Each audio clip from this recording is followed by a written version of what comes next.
Қайырлы күн баршаңызға. Сіздермен бірге Балқаймақ арнасы. Бүгін біз сары майдың суынан майқұрт дайындайтын боламыз.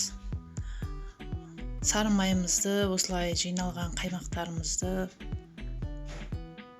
шайқап, сары май түсіреміз. Міне сол сары майдан шыққан ең алғашқы суды сіз төгуге асықпаңыз. Ол суды осылай мінекей кастрөлімізге құйып алып, баяу отта қайнататын боламыз.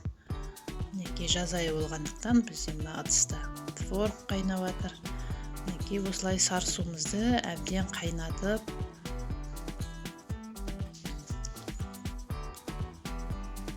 алатын боламыз. Егер менің осы видеомды көріп отырсаңыз, каналыма тіркеліп, лайк басып, пікір қалдыруды ұмытпаңыздар. Менің арнамда көптеген видеолар бар. Осы видеолар арқылы өзіңізге керекті тағам түрлерін жасауыңызға болады.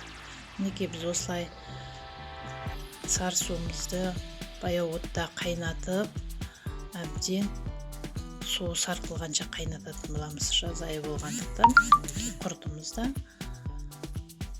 күннің көзіне кеуіп жатыр. Міне қайнай біздің сары суымыз осындай қойыртпақ қайналады. Әбден қайнағаннан кейін түсі өзгеріп,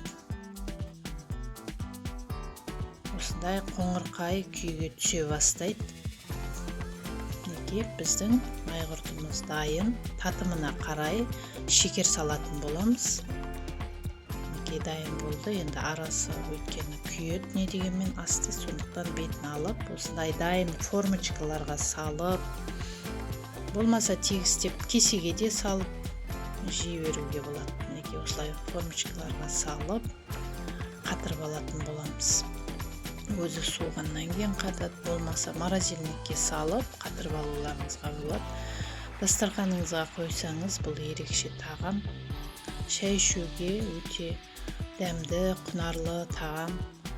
Маңыздылығы өте жоғары. Өйткені сары майдың суынан шыққан, сары судан дайындалған майқұрт бұл өте құнарлы. Сіздер де жасап көріңіздер. Қатқаннан кейін әдемілеп ыдыстарға салып, құртпен бірге қойсаңыздар, шай ішуге дастарханның сәнін алып тұратын өте ерекше тағам. Сіздерге де жасауға кеңес беремін.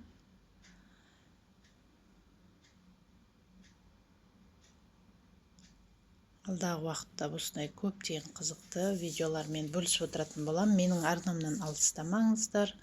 Баршаңызға ас болсын. Келесі кездескенше сау болыңыздар.